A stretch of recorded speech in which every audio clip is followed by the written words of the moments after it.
नमस्कार, बहुत स्वागत है आप सभी का। आप देख रहे हैं न्यूज़ 18 का डिजिटल प्लेटफॉर्म। मैं हूं आपके साथ आकांक्षा पांडे। इस वक्त हमारे साथ मौजूद है मार्केट और जियोपॉलिटिक्स एक्सपर्ट अनुज गुप्ता जी। अनुज जी हमें बताएंगे कि इस वक्त वर्ल्ड सिनेरियो में क्या चल रहा है, जियोपॉलिटिक्स का असर मार्केट में कितना पड़ेगा और मार्केट का असर आम जनता की जेब में कितना पड़ेगा। इन तमाम मुद्दों पर हम आज बातचीत करेंगे। अनुज जी, आज ही ब्रेकिंग न्यूज़ आई कि जो कमर्शियल गैस सिलेंडर हैं उनके दाम बढ़ा दिए गए, 993 रुपये की बढ़ोतरी हुई है, लेकिन लगातार ये कहा जा रहा था कि दाम नहीं बढ़ाए जाएंगे गैस के। तो अचानक से ऐसा क्या हुआ, मार्केट में ऐसा क्या चल रहा है, क्या उथल पुथल मची हुई है? क्योंकि असल वजह क्या है वो तो हमें समझ नहीं आ रही है। आप इसे किस तरीके से देखते हैं, इतना बड़ी बढ़ोतरी क्यों हुई है सर? देखिए कहीं ना कहीं इसका असर जो है वो जियो पॉलिटिकल कंसर्न से आया है, क्योंकि जिस तरीके से इंटरनेशनल मार्केट में क्रूड के भाव बढ़े हैं तो उसकी वजह से हमने देखा कि जो भी क्रूड के प्रोडक्ट्स हैं सभी महंगे होते हुए दिखाई दिए हैं। क्रूड स्ट्रेट ऑफ हॉर्मुज बंद होने के बाद क्रूड की सप्लाईज डिस्टर्ब हो गई हैं, क्रूड के प्राइस बहुत बढ़ गए हैं। अभी हमने देखा है कि रिसेंटली ब्रेंट का भाव $120 तक चला गया था, तो उसकी वजह से जो प्राइस बढ़े हैं उसका इम्पैक्ट हमने आते हुए देखा है। तो जो गैस के भाव बढ़े हैं ये डोमेस्टिक कारण नहीं है, ये इंटरनेशनल कारणों की वजह से बढ़े हैं, जिसमें हमने क्रूड के भावों को इंटरनेशनल मार्केट में बढ़ते हुए देखा है। लेकिन अनुज जी, लगातार सरकार की तरफ से ये बोला जा रहा था कि हॉर्मुज के स्ट्रैट से लगातार जो भारतीय जहाज हैं वो आ रहे हैं। कितने सारे जहाज आए, उसमें 45,000 मीट्रिक टन, कभी 96,000 मीट्रिक टन। तो अभी तक तो यही लग रहा था कि सब कुछ ऑल इज वेल है। सरकार की तरफ से भी कहा जा रहा था कि आपको डरने की जरूरत नहीं, घबराने की जरूरत नहीं है। लेकिन 993 रुपये की बढ़ोतरी, क्या सप्लाई चेन बहुत ज़्यादा प्रभावित हो रही है या फिर आने वाले दिनों के लिए और ये खतरे की घंटी के अभी दाम और बढ़ सकते हैं क्या? देखिए ऐसा तो नहीं दिख रहा है, क्योंकि अभी भी जो हमारे पास क्रूड के रिजर्व हैं वो बहुत सही है। तो मुझे लगता नहीं है कि ये कोई खतरे की घंटी है। बेसिकली थोड़ा कंट्रोल करने की कोशिश की गई है कि कोई लोग पैनिक में आके ज़्यादा एकदम से ना अपना होल्ड कर लें, क्योंकि हमने देखा था कि जब ये वॉर शुरू हुई थी तो लोगों ने गैस की लाइन लगानी चालू कर दी थी, तो वो बेसिकली डिमांड को इंक्रीज कर रहे थे। हालांकि सप्लाई ठीक ठाक थी, लोग एक्स्ट्रा उसको लेके चल रहे थे। तो बेसिकली यहाँ पर यही किया गया है कि जो लोग एक्स्ट्रा बाय कर रहे हैं उसको वो वहाँ पर कंट्रोल कर सकें। तो इसलिए प्राइस बढ़ाए गए हैं कि जितनी आपको रिक्वायरमेंट है आप उसके अकॉर्डिंग उसको खरीदारी करें। बेसिकली डिमांड सप्लाई को कंट्रोल करने के लिए सब किया गया है। और सर, जो 5 किलो का सिलेंडर है उसमें भी 200 रुपये से ज़्यादा की बढ़ोतरी कर दी गई, 800 रुपये से ज़्यादा उसके रेट पहुंच गए हैं। तो ये 5 किलो का जो सिलेंडर हम देखते हैं कि ज़्यादातर मजदूर वर्ग या छोटे ठेले वाले हैं उन लोगों, तो इसको कैसे अब कंट्रोल में किया जाएगा? क्योंकि आम जनता की जेब में तो मार पड़ ही रही है सर महंगाई की। देखिए कहीं ना कहीं जो आपका कमर्शियल सिलेंडर था उसको लोग घरों में यूज़ कर रहे थे। कमर्शियल सिलेंडर कमर्शियल यूज़ करने के लिए, तो उसका गलत यूज़ ना हो इसके लिए वैसे उसके प्राइस बढ़ाए गए हैं कि जिसको अगर रिक्वायरमेंट है और जिसके पास प्रॉपर पेपर्स हैं वो जाके अपना कमर्शियल ले सकता है। हालांकि लोग कमर्शियल को अपने पर्सनल में यूज़ कर रहे थे, उसको रोकने के लिए प्राइस बढ़ाए गए हैं। बट हाँ, इंटरनेशनल कारणों की वजह से ही हमने ये जो बढ़ोतरी आते हुए देखी है, ये केवल इंटरनेशनल कारणों की वजह से है, क्योंकि इंटरनेशनल मार्केट में प्राइस बहुत बढ़ गए हैं, उसका इम्पैक्ट यहाँ पर आता हुआ दिखाई दिया। लेकिन अनुज जी, लगातार इलेक्शंस का सब जिक्र कर रहे थे कि एक बार इलेक्शन खत्म हो जाएंगे तो फिर शायद वाकई बढ़ोतरी हो सकती है रेट में। तो हमने देखा कि कमर्शियल गैस सिलेंडर्स के तो दाम बढ़ा ही दिए गए हैं। तो क्या इलेक्शन को आप फैक्टर मानते हैं कि सरकार ने तब तक रोक करके रखा और फिर उसके बाद जो कंपनीज हैं उन्होंने दाम बढ़ा दिए? देखिए इलेक्शन एक फैक्टर है, मगर ऐसा नहीं है कि इलेक्शन के बाद प्राइस बढ़े हैं। देखिए प्राइस तो हमने देखा था कि लास्ट टाइम भी सरकार ने जो प्राइस बढ़ाए थे वो सरकारी ऑयल मार्केटिंग कंपनीज के ऊपर लगाया था। तो ऐसा किया था, पहले भी सरकार ने किया था। बट हाँ, ये है कि इलेक्शन के बाद थोड़ा सा और जो है सरकार ने अपने डिसीजन को यहाँ पर दिया है, क्योंकि प्राइस अगर आप 2 दिन में देखेंगे, इलेक्शन के बाद ही 2 दिन में अगर आप देखेंगे तो प्राइस करीबन क्रूड के प्राइस 8 से 10% बढ़ गए हैं। तो वो कहीं ना कहीं इंडिया के लिए थोड़ा नेगेटिव होता हुआ दिखाई दे रहा है। रुपये अगर आप देखेंगे तो रुपये भी पिछले 2 दिनों में काफी डेप्रिशिएट हुआ है, तो वो भी यहाँ पर सरकार के लिए नेगेटिव है। तो ये पिछले 2 दिनों में बहुत सारे चेंजेस हुए हैं, चाहे क्रूड के भाव बढ़े हों या रुपये यहाँ पर वीक होता हुआ दिखाई दे रहा है। ठीक है, तो आपने क्रूड ऑयल का भी जिक्र किया, आपने रुपयों का भी, वो जो लगातार डेप्रिशिएट हो रहा है उस पर भी चर्चा करेंगे सर। लेकिन अब सर सब ये जानना चाहते हैं कि आने वाले दिनों में पेट्रोल डीजल के दाम बढ़ेंगे, क्योंकि कई ऐसी रिपोर्ट्स हैं सोशल मीडिया पर सर्कुलेट हो रही हैं कि 18 रुपये 20 रुपये रिजल्ट्स आ जाएंगे उसके बाद। क्या आपको लग रहा है जो क्रूड ऑयल के दाम बढ़ रहे हैं, इंटरनेशनल पॉलिटिक्स अभी जो सब कुछ हो रहा है, तो उसका असर पेट्रोल और डीजल के दामों में भी दिख सकता है क्या? देखिए बिल्कुल दिख सकता है, क्योंकि जो जितना क्रूड हम ले रहे हैं और जिस रेट में हम पहले ले रहे थे, अगर आप देखेंगे पिछले 4 महीनों में क्रूड के भाव करीबन 81% बढ़े हैं। तो 81% बढ़े हैं तो कहीं ना कहीं सरकार के ऊपर भी इसका बोझ आता हुआ दिख रहा है। अल्टीमेटली इसका इंपैक्ट भारत की इकोनॉमी पर आता हुआ दिखाई देगा। तो मुझे लगता है कि सरकार को इसको पास ऑन करना चाहिए। और क्रूड के भाव यहाँ पर हमें लगता है कि अब हो सकता है कि आने वाले दिनों में आपको क्रूड के भाव बढ़ते हुए नजर आए, क्योंकि सरकार को ये क्रूड महंगा पड़ रहा है, तो अल्टीमेटली जो जिसको यूज़ करना है वो उस क्रूड को यहाँ पर यूज़ करेगा। तो तो ये लगता है हमको कि क्रूड के भाव आगे बढ़ सकते हैं। हालांकि चांसेस कम है क्योंकि एम्पल सप्लाई है हमारे पास, सप्लाई का कोई प्रॉब्लम नहीं है। हमारे पास जो शिपमेंट्स हैं वो थोड़े स्लो आ रहे हैं, बट आ रहे हैं शिपमेंट्स। ईरान के साथ हमारी बहुत अच्छी डील है जिसमें हमारे शिपमेंट्स आते हुए दिख रहे हैं, बट हाँ सप्लाई कम होने की वजह से थोड़ा सा इम्पैक्ट भावों पर पड़ सकता है। सर अभी जैसे सप्लाई बाधित है, फिर बाद में यदि सप्लाई सुचारू हो जाती है तो ये जो बढ़े हुए दाम हैं, क्या उससे जनता को राहत मिलेगी या फिर उसी स्पीड में हम चलते हैं? नहीं, देखिए बिल्कुल, अगर सप्लाई चालू हो गई, स्ट्रेट ऑफ हॉर्मुज ओपन हो गया, तो मुझे लगता है फिर औंधे मुंह गिरते हुए नजर आएंगे क्रूड के भाव। हो सकता है कि वापस आपको क्रूड के भाव $70 पर भी आते हुए दिखाई दें, क्योंकि देखिए यहाँ पर जो इशू है वो सप्लाई की तरफ से है, क्योंकि क्रूड की जो ड्रिलिंग है वो बहुत अच्छे तरीके से हो रही है। यूएस के अंदर बहुत अच्छे स्टॉक्स हैं, यूएस की इन्वेंट्री बहुत हाई है, केवल जो सप्लाई है वो नहीं हो पा रही है। जैसे सप्लाई चालू हो जाएगी तो क्रूड के भाव वापस नीचे आते हुए दिखाई देंगे। ठीक है। और सर अभी जो पूरे वर्ल्ड में चल रहा है, अमेरिका और ईरान के बीच अभी भी तनातनी जारी है। हॉर्मुज स्ट्रेट में जितने भी जहाज निकल रहे हैं, अमेरिका ने नाकेबंदी लगा दी है। तो अब आपको आगे क्या लग रहा है ईरान और अमेरिका के बीच में, मतलब क्रूड ऑयल हॉर्मुज को लेकर के, क्योंकि सबसे ज़्यादा उसका ही असर पूरे इंटरनेशनल में हम देख रहे हैं कि सबसे ज़्यादा इफेक्ट वही हो रहा है। तो आपको लगता है कि आने वाले दिनों में कुछ राहत मिलेगी या अभी इसी तरह का टेंशन रहेगा और उसका खामियाजा इस तरह से हमें भुगतना पड़ेगा? देखिए जो यूएस और ईरान के बीच वॉर चल रहा है, इसका इम्पैक्ट यूएस भी भुगत रहा है, क्योंकि यूएस में इन्फ्लेशन बहुत बढ़ गया। अभी हमने रिसेंटली यूएस की सेंट्रल बैंक्स की मीटिंग होती हुई देखी है, उसमें उन्होंने क्लियर बोला है कि यूएस के अंदर जो इन्फ्लेशन है वो बढ़ता हुआ दिखाई दे रहा है, और जो उनका टारगेट था 2% इन्फ्लेशन का, वो उसको पार कर पाना बड़ा मुश्किल है। तो मुझे लगता है कि अभी यूएस और ईरान दोनों को ही इस पर सोचना चाहिए कि जल्दी से जल्दी कोई इसका मिड वे निकाला जाए, क्योंकि हमने इसका इम्पैक्ट हर एक इकोनॉमी पे आते हुए देखा है, चाहे वो यूएस हो, चाहे मिडल ईस्ट हो, चाहे चाइना हो, चाहे इंडिया हो। तो यहाँ पर हमें लगता है कि कोई ना कोई डिसीजन यहाँ पर आता हुआ दिखाई देगा। हालांकि ईरान ने अपनी शर्तें बनाकर भेजी हैं यूएस को कि वो न्यूक्लियर के ऊपर डिस्कशन ना करे, बट यूएस ने उसको खारिज कर दिया है, और 2-3 राउंड्स की मीटिंग भी उनकी हो चुकी हैं जो फ्रूटफुल नहीं रही। तो मुझे लगता है कि कहीं ना कहीं अब इनको एक ऐसे डिसीजन पर आना पड़ेगा जहाँ पर दोनों सहमत हों, जिससे कि क्रूड के भाव कंट्रोल होते हुए दिखाई दे, क्योंकि यूएस भी नहीं चाहता कि इन्फ्लेशन बढ़े, और इन्फ्लेशन अगर बढ़ेगा तो यूएस के लिए भी खतरनाक है। ठीक है। और हम कई रिपोर्ट्स में सर पढ़ भी रहे हैं कि अमेरिका के अंदर खुद बहुत महंगाई बढ़ रही है, वो खुद बहुत आर्थिक कमजोरी से जूझ रहा है, मुसीबतें काफ़ी सारी है। सर अब थोड़ी मार्केट के ऊपर चर्चा करते हैं, क्योंकि लगातार हम देख रहे हैं कि बीच में मार्केट थोड़ा सा संभला था, और मुझे लगता है कि 1.5 साल पहले करीब से जो मार्केट गिरना शुरू हुआ है वो लगातार गिरता गया, बीच में थोड़ा सा उठा और अब फिर 23,000 तक के लेवल तक वो जा पहुंचा है। तो अभी आपको क्या सिनेरियो लग रहा है कि क्या मार्केट अभी थोड़ा बहुत और उठेगा, या फिर जिस तरीके से अभी वर्ल्ड में आप सिनेरियो देख रहे हैं और अभी 22,000 तक अभी लो लेवल ही टच कर सकता है क्या? देखिए मार्केट्स में अगर आप देखेंगे तो थोड़ा अनसर्टेनिटी का माहौल है, क्योंकि हमने 26,000 तक मार्केट देखा था, फिर वहाँ से भाव नीचे करेक्ट होते हुए दिखाई दिए, तो कहीं ना कहीं अनसर्टेनिटी का माहौल तो है। और रुपये यहाँ पर वीक हुआ है, क्रूड के भाव बढ़े हैं, गैस के प्राइस बढ़े, तो वो इन्फ्लेशन को अट्रैक्ट करेंगे। तो मुझे लगता है कि थोड़ा सा अभी मार्केट का अगर आप व्यू देखेंगे तो बहुत ऑप्टिमिस्टिक नहीं है। मार्केट में लगता है कि कहीं ना कहीं यहाँ पर आपको रुकता हुआ नजर आएगा। हालांकि कंपनीज के रिजल्ट जो आ रहे हैं वो थोड़े से सपोर्टिव है फैक्टर मार्केट के लिए, बट उतने ज़्यादा अग्रेसिव नहीं दिख रहे हैं। तो मुझे लगता है कि मार्केट यहाँ पर थोड़ा ब्रेक लगता हुआ नजर आएगा। ज़्यादा तेजी है, ज़्यादा मंदी मैं एक्सपेक्ट नहीं कर रहा हूँ यहाँ पे।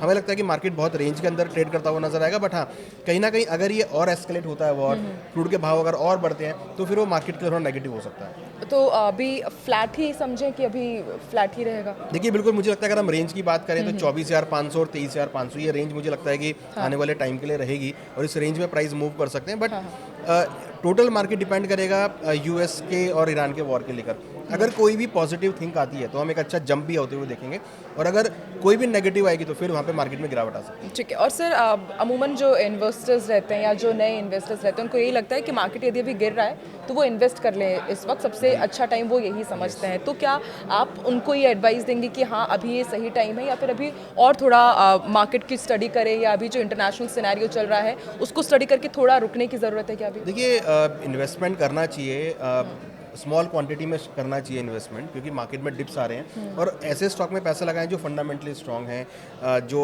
अच्छा खासा कंट्रीब्यूट कर रहे हैं, जिनकी बुक वैल्यू बहुत अच्छी है, जिनके फंडामेंटल बहुत स्ट्रांग है। ऐसी कंपनीज अगर आपको डिस्काउंट रेट पे मिल रही हैं तो वो बहुत अच्छा अपॉर्चुनिटी है। देखिए यहाँ पर अगर हम एक सैंपल की बात करें, 2008 में मार्केट गिरा था, जिन्होंने उस टाइम पे पैसा लगाया उन्होंने अच्छा पैसा बनाया। कोविड के टाइम पे मार्केट गिरा, जिन्होंने उस टाइम पे पैसा लगाया उन्होंने अच्छा पैसा बनाया। अब ये जो मार्केट गिर रहा है नीचे, दैट इज अपॉर्चुनिटी कि जब आप इस गिरती हुई मार्केट में पैसा लगाएंगे और जब मार्केट इससे बाहर निकलेगा तो आपको बहुत शार्प रन अप देखने को मिलेगा। अगर आप खाली अप्रैल की बात करेंगे तो अप्रैल से लेकर करीबन 15 से 20% मार्केट में जंप आया है, और इवन काफ़ी अच्छे स्टॉक्स में जंप आता हुआ दिखाई दिया है। तो इसलिए हमको जो भी डिप्स आ रही है उसका बेनिफिट उठाना चाहिए और अपने पोर्टफोलियो में एक्यूमुलेट करना चाहिए। तो सर किस तरह की कंपनीज में हम इन्वेस्ट कर सकते हैं? आप लगातार स्टडी कर ही रहे हैं और आपने बताया कि काफ़ी अच्छा जंप जंप भी देखा गया है, तो कौन सी कंपनीज है जो बहुत बेहतर प्रदर्शन कर रही हैं, किस सेक्टर में मतलब इन्वेस्टर्स इन्वेस्ट कर सकते हैं? देखिए, एक तो एआई बेस्ड स्टॉक्स काफ़ी चल रहे हैं, क्योंकि टेक्नोलॉजी का ज़माना है। हमने वॉर में देखा टेक्नोलॉजी यूज़ होती हुई दिखाई दी है, तो एआई बेस्ड स्टॉक में लगा सकते हैं। उसके साथ साथ अगर हम देखें तो डिफेंस सेक्टर में पैसा लगा सकते हैं, क्योंकि हर एक इकोनॉमी ऑफ डिफेंस को स्ट्रॉन्ग करने में लगी हुई है। तो मुझे लगता है कि डिफेंस सेक्टर के अंदर अगर पैसा लगाते हैं तो उनको अच्छे रिटर्न आने वाले दिनों में मिल सकते हैं। उसके साथ साथ अगर हम बात करें तो मेटल स्टॉक में पैसा लगाया जा सकता है। देन बैंकिंग स्टॉक में पैसा लगा के चल सकते हैं, क्योंकि जिस तरीके से सेंट्रल बैंक्स ने अपने इंटरेस्ट रेट स्टेबल रखे हैं, तो चांसेस है कि अगर वो आगे इंटरेस्ट रेट बढ़ाते हैं तो उन पे काफ़ी अच्छा जो इन्वेस्टमेंट है वो आने वाला है। तो बैंकिंग सेक्टर में पैसा लगा सकते हैं। तो 3-4 सेक्टर हैं जिसको चूज करके पैसा लगा सकते हैं। ठीक है सर, आईटी कंपनीज की भी मैं ज़रूर आईटी सेक्टर की बात करना चाहूँगी, क्योंकि लगातार हम देख रहे हैं कि सबसे ज़्यादा हालत जहाँ पर ख़राब है वो आईटी सेक्टर ही इन दिनों समझ में आ रहा है। तो अब इस मुसीबत से जो आईटी सेक्टर में जिन्होंने इन्वेस्टमेंट किया है, अब वो कैसे बाहर निकले, या फिर उनको एवरेज करना होगा, या फिर अभी थोड़ा और उन्हें पेशेंस वो बरते कि हाँ ठीक है, होने आने वाले समय में शायद ठीक हो सकता है। आप क्या फ्यूचर प्रेडिक्ट कर रहे हैं सर? देखिए, आईटी सेक्टर में प्रॉब्लम अभी नहीं है, केवल जियोपॉलिटिकल कंसर्न्स की वजह से। जिस दिन ये जियोपॉलिटिकल टेंशन खत्म होगा, सर लेकिन ये तो भी बहुत लंबा भी हो सकता है, ये तो पता ही नहीं है कि ईरान और अमेरिका के बीच देखिए बिल्कुल आपने ठीक कहा। तो यहाँ पर मेरे को लगता है कि पेशेंस उनको रखना चाहिए। एग्रेसिव में आके कोई पोजीशंस ना काटें या पोजीशंस ना लें। बेशक आपकी जितनी होल्डिंग है आप उसको होल्ड करें और वेट करें कि मार्केट कब, अब जो कोई भी अगर जियोपॉलिटिकल कंसर्न पॉजिटिव होता है देन उसमें स्टार्ट कर सकते हैं। बट डेफिनेटली आईटी सेक्टर में हमने बहुत बड़ी गिरावट आते हुए देखी है, क्योंकि पहले तो H1 वीज़ा को लेकर हुआ, उससे पहले ट्रेड वॉर यूएस और इंडिया के बीच में ट्रेड वॉर था, उसका इम्पैक्ट आता हुआ दिखाई दिया। फिर वीज़ा को लेकर इम्पैक्ट आता हुआ दिखाई दिया और अब वॉर का इम्पैक्ट है। तो हम पिछले देख रहे हैं बैक टू बैक लगातार पिछले 2-3 सालों में बहुत सारे ऐसे चीज़ें हुए हैं जिससे आईटी सेक्टर बहुत इफेक्ट हुआ है। तो मुझे लगता है कि अभी फिलहाल आईटी सेक्टर से थोड़ा वेट एंड वॉच करना चाहिए। जिन्होंने पैसा नहीं लगाया है वो भी वेट करें, और जिन्होंने लगा चुके पैसा उनको पेशेंस रख के बैठना चाहिए। ठीक है सर, हमने आईटी सेक्टर की भी बात कर ली, थोड़ा सा अब रुपयों के ऊपर भी बात कर लेते हैं, क्योंकि लगातार डॉलर के मुकाबले एकदम हालत ही ख़राब होती जा रही है, लगातार डेप्रिसिएशन की तरफ जा रहा है। तो ऐसे में अब आप सबसे बड़ी वजह क्या मान रहे हैं कि इतनी ज़्यादा गिरावट क्यों रुपए में? देखिए, रुपये में जो गिरावट आती है वो जनरली डॉलर डिमांड की वजह से आती है। पहले हमने देखा था कि क्रूड का भाव $60 के आसपास था, तो हम पेमेंट 60 के हिसाब से कर रहे थे, तो उस टाइम पे डॉलर की डिमांड कम थी। बट अब ये जो क्रूड का भाव बढ़ा है तो हमारी जो पेमेंट्स हैं वो ज़्यादा रेट पर हो रही हैं, तो इस वजह से हमें डॉलर की डिमांड हमें लेना पड़ रहा है, डॉलर में बाय करना पड़ रहा है, जिसकी वजह से रुपये यहाँ पर वीक होता हुआ दिखाई दे रहा है। तो अल्टीमेटली जो एक रीज़न है वो केवल क्रूड का प्राइजेस है। अगर क्रूड के प्राइस ऐसे बढ़ते रहेंगे तो रुपये में यहाँ पर वीकनेस आपको देखने को मिलेगी, क्योंकि हमको फिर वो पेमेंट डॉलर में करनी पड़ेगी। मतलब सब कुछ इनडायरेक्टली ईरान अमेरिका वॉर के ऊपर ही डिपेंड कर रहा है कि अगर वहाँ से कुछ गुड न्यूज़ आती है तो फिर शायद तो रुक सब पाएगा। ठीक होता हुआ नजर आएगा। क्योंकि अगर वहाँ पर अगर गुड न्यूज़ नहीं आएगी तो यहाँ पर क्रूड आपका स्ट्रांग होगा, क्रूड के भाव बढ़ेंगे तो कहीं ना कहीं रुपये के लिए वो नेगेटिव होगा। ठीक है, और सर अब जैसे जो इन्वेस्टर्स हैं उनके लिए यूएस मार्केट बहुत अच्छा हो जाएगा, जैसे कि एग्जांपल हम ले लें कि हम चाह रहे हैं कि हम अपने जो पैसे हैं वो यूएस मार्केट में लगाएं, तो ऐसा नहीं लगता आपको कि जो इंडियन इन्वेस्टर्स हैं फिर वो फॉरेन मार्केट की तरफ ज़्यादा बढ़ेंगे, क्योंकि उनको डॉलर तो अच्छा रिटर्न दे रहा है रुपीज़ के मुकाबले? देखिए, बिल्कुल आपने ठीक कहा कि हमारे जो एक्सचेंजेस हैं वहाँ पर बहुत सारे ETF हैं जो इंटरनेशनल ETF प्रोवाइड करते हैं, जैसे नैस्डैक ETF है, हैंग ETF है, तो उसमें पैसा लगाया जा सकता है, क्योंकि इंटरनेशनली भी बहुत सारी अपॉर्चुनिटीज़ हैं। तो अब बहुत सारे ऐसे स्टॉक्स अवेलेबल हैं, बहुत सारे ऐसे ETF अवेलेबल हैं जो इंटरनेशनल मार्केट में पैसा लगाते हैं। तो अपने पोर्टफोलियो को डाइवर्सिफाई करना चाहिए, एक जगह पैसा ना लगाएं। आपके पास गोल्ड सिल्वर भी है, आपके पास डोमेस्टिक मार्केट भी है, आपके पास इंटरनेशनल मार्केट भी है, तो तीनों के अंदर आप डाइवर्सिफाई करके चलें, क्योंकि कहीं ना कहीं से आपको अल्टीमेटली पोर्टफोलियो हेज होता हुआ दिखाई देगा। ठीक है सर, आपने गोल्ड का भी जिक्र किया, तो अभी गोल्ड और सिल्वर को लेकर के आप क्या प्रिडिक्ट कर रहे हैं कि आने वाले दिनों में क्या हो सकता है? देखिए, अभी हमने रिसेंटली देखा है सेंट्रल बैंक्स की मीटिंग हुई है, जिसमें bank of England, ECB, bank of Japan, federal reserve सभी ने मीटिंग करी है। सभी ने अपने इंटरेस्ट रेट को स्टेबल रखा है। उनका मानना है कि क्रूड की वजह से इन्फ्लेशन बढ़ सकता है और वो यहाँ पर मॉनेटरी टाइटनिंग करते हुए नजर आ रहे हैं, तो और वो इंटरेस्ट रेट फ्लैट रख रहे हैं। तो लगता है कि उसकी वजह से कहीं ना कहीं गोल्ड सिल्वर की जो डिमांड है थोड़ी सी कम हो सकती है। हमने रिसेंटली देखा भी है कि गोल्ड सिल्वर की demand as compare last year से थोड़ी कम देखने को मिली है, जिसकी वजह से लगता है कि गोल्ड सिल्वर के भाव रुकते हुए नजर आएंगे, थोड़ी बहुत गिरावट आ सकती है अगर मैं शॉर्ट टर्म की बात करूँ तो। हालांकि लॉन्ग टर्म में मेरा व्यू अभी भी पॉजिटिव है। हमें लगता है कि अगर कोई 6 महीने 1 साल के लिए पैसा लगाएगा तो उसको अच्छे रिटर्न देखने को मिलेंगे। बट फिलहाल अभी अगर हम शॉर्ट टर्म की बात करें तो थोड़ी नरमी गोल्ड सिल्वर में देखी जा सकती है। ठीक है सर, एक सवाल मैं भूल गई, क्योंकि वो भी बहुत ज़्यादा इंपॉर्टेंट हो जाता है कि जो लगातार जो रुपये डिप्रिशिएट हो रहा है, तो RBI के लिए भी बहुत बड़ा कंसर्न अब बन गया है। तो एज अ मार्केट एक्सपर्ट आप क्या सजेशन देना चाहते हैं या फिर आपको क्या लगता है कि आरबीआई को किस तरह के स्टेप्स उठाने चाहिए, क्योंकि लगातार रुपी डिप्रिशिएट हो रहा है उसको लेकर? देखिए, रुपी डेप्रिशिएट हो रहा है, ये कोई डोमेस्टिक कारणों की वजह से नहीं है, ये इंटरनेशनल कारण की वजह से है, और उसका हम इम्पैक्ट देख रहे हैं कि क्रूड के भाव बढ़े हैं, उसका इम्पैक्ट यहाँ पर आता हुआ दिखाई दे रहा है। मुझे लगता है कि आरबीआई को शायद इस बार मॉनेटरी टाइटनिंग करनी चाहिए, इंटरेस्ट को स्टेबल करना चाहिए, इंटरेस्ट रेट कट नहीं करने चाहिए, क्योंकि इन्फ्लेशन को कंट्रोल करना भी बहुत ज़रूरी है। अगर ये लंबे समय तक चला तो फिर हो सकता है कि स्लो डाउन की सिचुएशन मार्केट में आ जाएगी, तो मुझे लगता है कि उसको कंट्रोल करना चाहिए, और मॉनेटरी टाइटनिंग हो सकता है कि आरबीआई यहाँ पे करता हुआ नजर आए। ठीक है। और sir repo rate, reverse repo rate या फिर बात कर ली जाए इन्फ्लेशन जो रेट है, आपको लगता है कि जिस तरीके से वर्ल्ड सिनेरियो है, अब जो नई रिपोर्ट आएगी तो उसमें भी काफ़ी इसका असर देखने को मिलेगा, रुपी डिप्रिशिएशन का, ये सारी चीज़ें भी फैक्टर इफेक्ट करेंगी? देखिए, क्या? बिल्कुल आरबीआई की मीटिंग होगी, उसमें वो इसको डिस्कस जरूर करेंगे, क्योंकि ये उनके लिए मेन मुद्दा है। हमने जितने भी सेंट्रल बैंक्स की मीटिंग हुई है, हमने उसमें देखा कि उनके लिए मेन ऑब्जेक्टिव यही रहा है कि इन्फ्लेशन कंसर्न रहा है, और उन्होंने इन्फ्लेशन का हवाला देते हुए बोला है कि भाई आगे इंटरेस्ट रेट बढ़ भी सकते हैं। तो अगर इंटरनेशनल मार्केट में इंटरेस्ट रेट बढ़ेंगे तो डोमेस्टिक को भी इंटरेस्ट रेट बढ़ाने पड़ेंगे, क्योंकि आपको पैरेलल इकोनॉमी को रखना है। तो मुझे लगता है कि आरबीआई शायद कोई एग्रेसिव कट नहीं करेगा, इन्फ्लेशन इंटरेस्ट को या तो स्टेबल रखेगा या फिर इंक्रीज करेगा। ठीक है, तो ये तो हमने सारी बात की कि किस तरीके से वर्ल्ड सिनेरियो मार्केट को इफेक्ट कर रहा है, इंडियन रुपी क्यों डिप्रिशिएट हो रहा है। अब सर सब ये जानना चाहते हैं कि मंडे को क्या होने वाला है, क्योंकि एक उम्मीद भी है, 5 राज्यों के चुनाव के रिजल्ट्स भी आने वाले हैं, और सबसे ज़्यादा हम देखते हैं कि जब इलेक्शन के रिजल्ट्स आते हैं तो काफ़ी अप लो होता रहता है, और बंगाल में तो सबकी नज़रें टिकी हुई है। तो आप क्या प्रिडिक्ट कर रहे हैं सर कि किस तरह से ओपन होगा, क्योंकि जब पहला रुझान आ रहा होगा उसी समय मार्केट खुलने वाला होगा? देखिए, एक तो अगर आप इलेक्शंस की बात कर रहे हो, डेफिनेटली बहुत बड़ा इवेंट होता है, और इसमें एग्जिट पोल ऑलरेडी आ चुका है, तो यहाँ पर आपके सामने रुझान आने चालू हो गए हैं, बट एक्चुअल जो रुझान होंगे वो आपको मंडे को दिखाई देंगे, और उस टाइम पे आपको काफ़ी अच्छी वॉलिडिटी देखने को मिलेगी। तो मेरे हिसाब से तो एटलीस्ट जो इन्वेस्टर हैं उनको वेट करना चाहिए, एग्रेसिव में आके ट्रेडिंग कोई ना करे, इन्वेस्टमेंट ज़्यादा ना करे, वेट एंड वॉच का रिजल्ट आने दें, रिजल्ट आने के बाद मार्केट स्टेबल होगा तो इन्वेस्टमेंट करना चाहिए। हालांकि हमें लगता है कि मार्केट का जो ट्रेंड है वो काफ़ी मिक्स आपको देखने को मिलेगा, जैसे हमने डिस्कस भी किया है अभी, एक रेंज में मार्केट रहेगा, तो ज़्यादा उठापटक आपको देखने को नहीं मिलेगी, आपको मौके मिलेंगे। ऐसा नहीं है कि जो इलेक्शन के टाइम पे जो मार्केट मूव कर रहा है वो एक मौका है,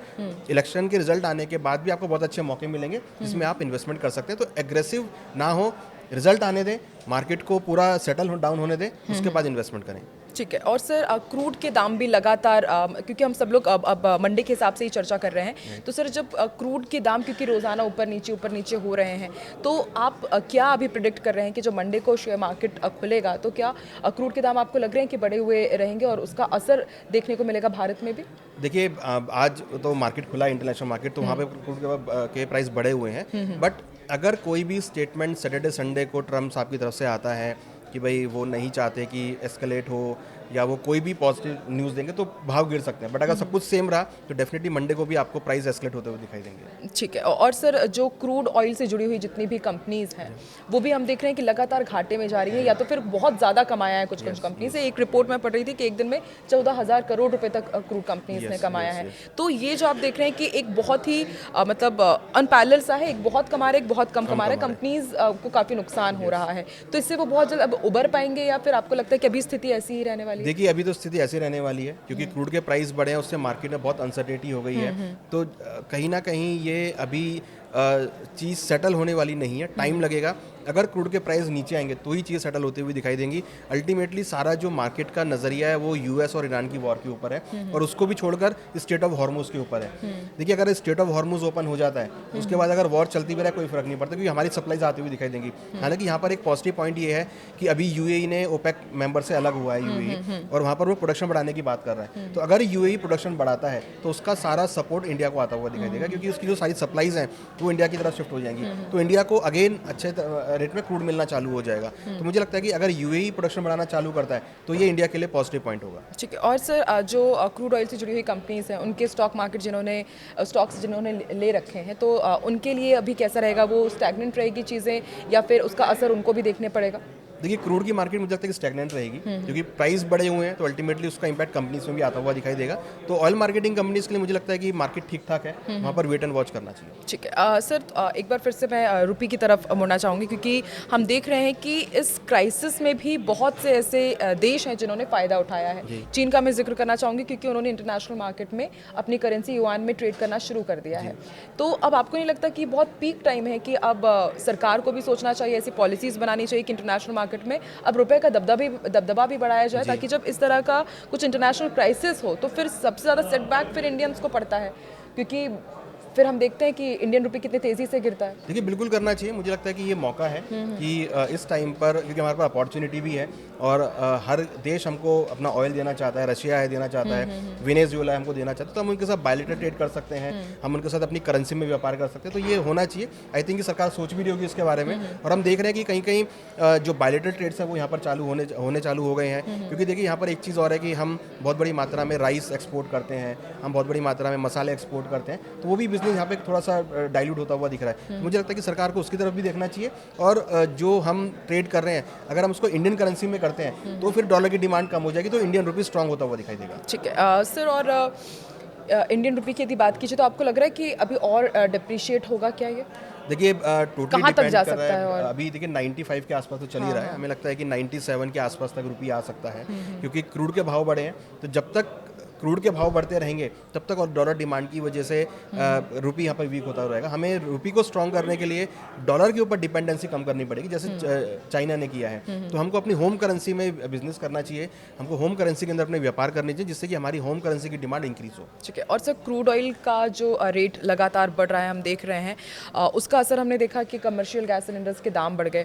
आपको लगता है कि और जो दूसरी चीज़ें भी हैं, अब कमर्शियल गैस सिलेंडर्स के दाम बढ़े हैं, तो क्या महंगाई का असर दूसरे सेक्टर्स में भी देखने को मिलेगा? देखिए बिल्कुल, क्रूड से रिलेटेड जो भी प्रोडक्ट हैं, पेट्रोकेमिकल के जितने भी प्रोडक्ट्स हैं, जो भी उससे एक्सट्रैक्ट होते हैं, उन सब की जो है मार्केट में इम्पैक्ट आता हुआ दिखाई देगा। इवन अगर आप देखेंगे प्लास्टिक के भाव बहुत बढ़ गए हैं, पानी की बोतल के भाव बहुत बढ़ गए हैं, तो ये सब चीज़ें जो भी आइटम पेट्रोल से, कच्चे तेल से बनती हैं, सबको उसका इम्पैक्ट आता हुआ दिखाई देगा। हमने देखा कुछ इंडस्ट्रीज़ हैं जो गैस यूज़ करती थी, उनकी इंडस्ट्री थोड़ी ठप होती हुई नजर आई है। ये खाली इंडिया में नहीं है, ये पूरे ग्लोबल में चल रहा है। ऐसा नहीं खाली इंडिया पे इम्पैक्ट है, पूरे ग्लोबल में। यूएस के अंदर भी महंगाई देखने को मिल रही है, यूएस के अंदर भी बहुत सारी इंडस्ट्री बंद हुई हैं, तो ये एक ग्लोबल जो है इवेंट चल रहा है। तो मुझे लगता है कि अगर क्रूड के भाव सेटल होंगे तो फिर ही इनमें फ्लरिश आता हुआ दिखाई देंगे। ठीक है, और सर आप मंडे में क्या एक्सपेक्ट और कर रहे हैं? अगर इलेक्शन को हटा दिया जाए, इलेक्शन से उतना अगर इफेक्ट नहीं होता है मार्केट, तो फिर आपको क्या लगता है, कुछ गुड न्यूज़ मिल सकती है, या फिर अभी जिस तरीके सब कुछ डिपेंड करता है अमेरिका ईरान के ऊपर? देखिए जनरली हम वीकेंड पे कोई स्टेटमेंट तो सुनते ही हैं ट्रम्प साहब की तरफ से। हो सकता है कि कोई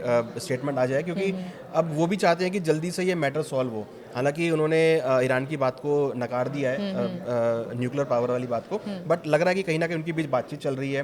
दोनों अभी रशिया में भी उन्होंने बात करी है, पुतिन से बात करी है, और साथ में उन्होंने काफ़ी डिस्कशन करे हैं कि भाई किससे सॉल्व किया जाए। तो लगता है कि अब रशिया की मध्यस्थता होगी तो हो सकता है कि कुछ ना कुछ आपको फ्रूटफुल इवेंट्स या फ्रूटफुल जो गुड न्यूज़ हैं वो आपको वीकेंड पे आती हुई दिखाई देंगी। ठीक है सर, गुड न्यूज़ की बात कर रहे हैं, लेकिन एक शक आशंका ये भी कि पेट्रोल डीजल के दाम बढ़ सकते हैं क्या, क्योंकि कमर्शियल गैस सिलेंडर्स के दाम बढ़े ही हैं। तो क्या लगता है आपको कि कहाँ, यदि दाम बढ़ते हैं तो कहाँ तक बढ़ेंगे? क्या इसको लेकर के कुछ आकलन है आपका? देखिए बड़ा मुश्किल है कहना कि कहाँ तक बढ़ेंगे, बट ये है कि क्योंकि इतनी बड़ी बढ़ोतरी 993 रुपए की कमर्शियल गैस सिलेंडर में हो जाएगी तो किसी ने भी नहीं सोचा था। देखिए बिल्कुल ये कहना बहुत मुश्किल है कितना प्राइस बढ़ेगा, मगर हाँ इंटरनेशनली प्राइस के अकॉर्डिंग अगर देखें तो मुझे लगता है कि 110 115 तक हो सकता है कि प्राइस इतने बढ़ जाएं, क्योंकि प्राइस बढ़े हैं और वो हो सकता है कि सरकार यहाँ पर पास ऑन करती हुई दिखाई दे, तो पॉसिबल है कि 110 115 तक भाव पहुँच सकते हैं। ठीक, और सर पेट्रोल डीजल की कंपनीज में फिर इन्वेस्ट करने के लिए क्या अभी ये ठीक टाइम रहेगा, क्योंकि दाम बढ़ने वाले हैं, तो क्या